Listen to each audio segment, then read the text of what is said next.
ሰላም እንዴት ናችሁ? ተወዳጆች በመላው ዓለም ያላችሁ ወንድማችሁ ፓስተር ቴዲ ነኝ። ዛሬ ደግሞ እንደ እግዚአብሔር ፍቃድ ከእናንተ ጋር የእግዚአብሔርን ቃል ለመማር ለመከፋፈል በዚህ አለው። የእግዚአብሔርን ቃል ዛሬ በያላችሁበት ሆናችሁ ከኔ ጋር እንድትማሩ እንድንካፈል ፈልጋለሁ። የክርስቶስ ፍቅር በሚል ርዕስ ነው። ለጥቂት ደቂቃዎች ነው የምንማረውና በያላችሁበት ሁኔታ ይህንን ቃል ከኔ ጋር አብረን እንድንማር ላበረታታችሁ ወዳለሁ። ብሩካን ናችሁ።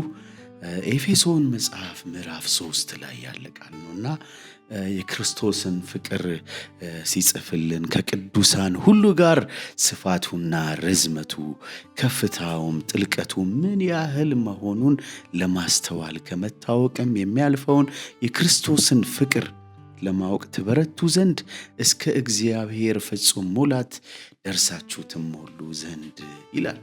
እና ወዳጆቼ እንደምታውቁት የክርስቶስ ፍቅር ከመታወቅ ሁሉ ያልፋል። እዚህ መጽሐፍ ላይ እንደሚነግረን ስፋቱ ይላል፣ ርዝመቱ፣ ከፍታው፣ ጥልቀቱ ይላልና ይህንን ሁሉ ከመታወቅ ያልፋል በሚል ነው የሚገልጸው ወዳጆቼና ይገርማቸዋል። የክርስቶስን ፍቅር እስከ ዛሬ ድረስ ይሄ ነው ብሎ ችሎ ያብራራው የገለጸው ሰው የለም። በመዝሙሮቻችን ለመግለጽ ተሞክሯል። በስብከቶቻችን ለመስበክ ተሞክሯል።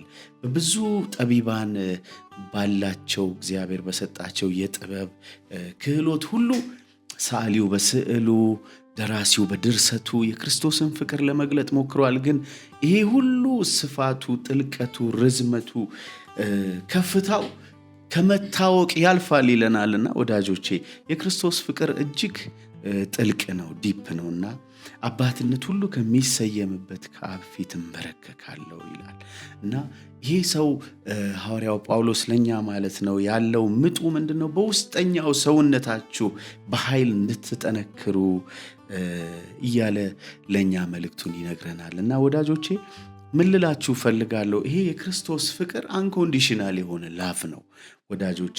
እኛ ስንደክም፣ እኛ ስንበረታ በእኛ ሁኔታ ላይ ተመስርቶ ሳይሆን ከራሱ ከእግዚአብሔር የተነሳ ፍቅር ነው። የክርስቶስ ፍቅር እጅግ ጥልቅ ነው።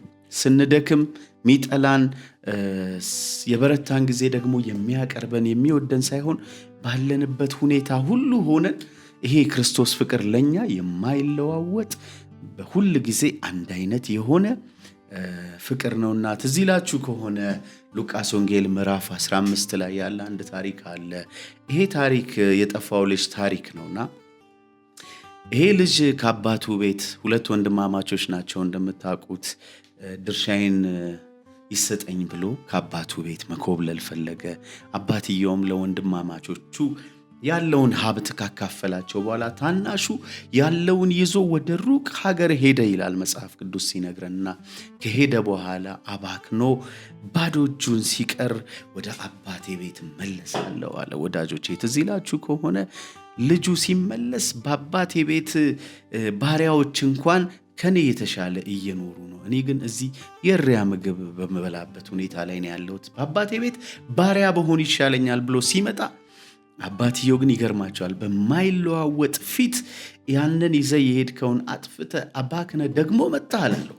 ሁል ጊዜም እግዚአብሔር ለኛ ያለው ፍቅር በየትኛውም አይነት ሲቹዌሽን ብንሆን፣ ብንደክም፣ ብንበረታ የማይለዋወጥ ተመሳሳይ የሆነ መጀመሪያ በወደደን በዛው ፍቅር እስከ መጨረሻው ድረስ ሊወደን ያ ፍቅር የማይለዋወጥ ፍቅር ነው ወዳጆች። ይሄ የክርስቶስ ፍቅር እጅግ ጥልቅ ነው።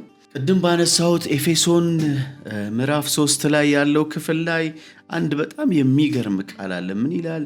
በእኛ እንደሚሰራው ኃይል መጠን ይላል ከምንለምነው ወይም ከምናስበው ሁሉ ይልቅ አብልጦ ሊያደርግ ለሚቻለው ይላል። ወዳጆቼ ይገርማቸዋል።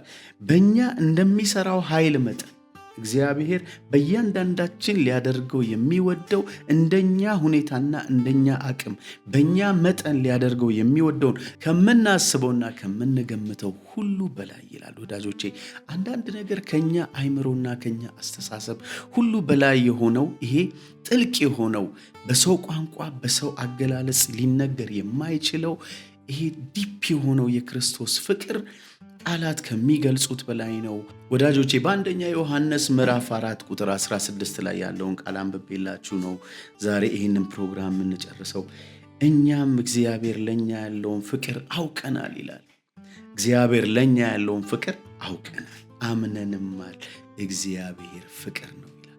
እግዚአብሔር ለእኛ ያለውን ፍቅር አውቀናል አምነንማል ይልና እግዚአብሔር ፍቅር ነው ይላል። ወዳጆቼ የፍቅር መደምደሚያው ቁንጮ የመጨረሻው እግዚአብሔር ነው። ይሄ እግዚአብሔር ግን አንዳንዴ በእኛ ሁኔታ ላይ የተወሰነ ይመስለናል። ወዳጆቼ ሰውነንና ስንደክም እግዚአብሔር ለእኛ ያለው ፍቅር የለወጠው የቀየረው ይመስለናል። ነገር ግን የእግዚአብሔር ፍቅር ሁል ጊዜ ተመሳሳይ ነው። ዛሬ በየትኛውም አይነት ሁኔታ ውስጥ ላላችሁ ይህንን ቃል ለምትሰሙ ሰዎች አንድ መልእክት አለኝ። እግዚአብሔር መጀመሪያ እናንተን በወደደበት መውደድ ዛሬም ይወዳችኋል። እግዚአብሔር መጀመሪያ እናንተን ባፈቀረበት በዛ ክርስቶስ ኢየሱስን እስከ መስጠት ድረስ ዓለሙን እንዲሁ ወዷልና እንደሚለው ዮሐንስ 3:16 በዛው ፍቅር ዛሬም ይወዳችኋል። እግዚአብሔር ለኔ ያለው ፍቅር ተለውጦ ይሆን ለምትሉ ሰዎች፣ እግዚአብሔር አሁን ባለውበት ሁኔታ እንደ ድሮ ይቀበለኝ ይሆን ለምትሉ ሰዎች፣ ልክ የጠፋው ልጅ ወደ አባቱ ቤት ሲመጣ አባቱ ባልተለወጠ ፊት አቅፎ እንደሳመው፣ እንዲያውም አባክኖ እንደመጣ ልጅ ሳይሆን በብዙ ፍቅርና በብዙ አቀባበል ድግስ ደግሶ እንደተቀበለው ልክ እንደዛ ዛሬም እግዚአብሔር ለኛ ያለው ፍቅር አንድ አይነት ነው። ወዳጆቼ እግዚአብሔር የማይለዋወጥ ፍቅር ለኛ ያለው። ብዙ ሰዎች ከሁኔታቸው ይነሱና እግዚአብሔር የተዋቸው እግዚአብሔር የጣላቸው ይመስላቸዋል። በተለይ ደግሞ ቀድሞ በእግዚአብሔር ቤት የሚደክሙ የነበሩ፣ ቀድሞ በእግዚአብሔር ቤት የሚያገለግሉ የነበሩ በተለያየ አይነት የህይወት ውጣ ውረድ የህይወት መጠላለፍ ውስጥ ከገቡ በኋላ ሰዎች እንደዚህ ይላሉ፣ እግዚአብሔር ዛሬ እንደ ድሮ ይወደኝ ይሆን? ግን እግዚአብሔር እያየኝ ይሆን? እግዚአብሔር ይቀበለኝ ይሆን? እግዚአብሔር ዛሬም በመጀመሪያው ልጅነቴ ላይ እንደነበረው እንደዛ ያንን ድምፁን ያሰማኝ ይሆን? እንደገና ዌልካም ብሎ ይቀበለኝ ይሆን ይላሉ ሰዎች። ወዳጆቼ ዛሬ እንደዚህ ልላችሁ ወዳለሁ። እናንተ ርቃችሁ ሊሆን ይችላል እንጂ እግዚአብሔር ዛሬም በቦታው ነው። እናንተ ምንም ያህል ደግሞ ርቃችሁ ቢሆን ስትመለሱ እግዚአብሔር ዛሬም በእውነተኛ መውደድና በእውነተኛ ፍቅር ሊቀበላችሁ ዛሬም እጆቹን ዘርግቶ እግዚአብሔር በስፍራው በቦታው እናንተን ልጄ ሆይ ና ብሎ አቅፎ ሊቀበላችሁ፣ ልጄ ሆይ የት ነሽ ብሎ አቅፎ ሊቀበልሽ እግዚአብሔር ዛሬም ፍቅር እንደሆነ ይህንን የምስራች ልነግራችሁ መጥቻለሁ። ወዳጆቼ ሰው እንደሰበካችሁ ጠላት እንደነገራችሁ አይደለም። እግዚአብሔር ረስቶሃል እንዳላችሁ ሁኔታ አይደለም። እግዚአብሔር ዛሬም ባልተለወጠ ፍቅር ባልተለወጠ መውደድ እወድሃለሁ፣ አፈቅርሻለሁ ይላልና ዛሬ ይህንን ቃል ስንደመድመው ወዳጆቼ እግዚአብሔር ፍቅር ነው። የእግዚአብሔር ፍቅር አንኮንዲሽናል ነው። የእግዚአብሔር ፍቅር የማይለወጥ ነው። እግዚአብሔር ዛሬም እንደ ልጅነታችሁ እንደ መጀመሪያው ያኔ እናንተን በጠራበት የፍቅር ቋንቋ ልጄ እወድሃለሁ፣ ልጄ እወድሻለሁ እያለ ይጠራችኋል። እግዚአብሔር አንድያ ልጁን እስኪሰጠን ድረስ እንደወደደን ክርስቶስ ደግሞ ነፍሱን አሳልፎ በመስቀል እስከ መስጠት ድረስ እወዳችኋለሁ እንዳለ እንዲሁ ይሄ መወደድ ላንተ ነው። ይሄ መወደድ ላንቺ ነው። ዛሬ እድለኞች ናችሁ። ክርስቶስ ዛሬም ለኛ ፍቅር ነው። እግዚአብሔር ለኛ ፍቅር ነው። እንግዲያውስ ይህንን ሐሳብ ስንጨርስ ወይም ስንደመድም ዛሬ መጀመሪያ ወደ ነበራችሁበት ወደዛ ሁኔታ እንድትመለሱ፣ ዛሬ መጀመሪያ ወደ ነበራችሁ ወደ ልጅነታችሁ ትጋት፣ መጀመሪያ ጌታ ኢየሱስን ስታገኙ ያኔ ስትቀጣጠሉ በነበረበት መንፈሳዊ መነቃቃት እንድትመለሱ እያበረታታዋችሁ፣ ዛሬም ከቤተ ክርስቲያን የራቃችሁ፣ ዛሬም ከጌታ ቤት የራቃችሁ እናንተ ደግሞ እንድትመለሱ እንደገና ወደ ልጅነታችሁ ልምምድ እግዚአብሔር መጀመሪያ ወዳለማመዳችሁ ወደዛ ፍቅር እንድትመለሱ ይሄንን ግድ እያልኳችሁ ነው። በጣም ወዳችኋለሁ። ብሩካን ናችሁ። ሻሎም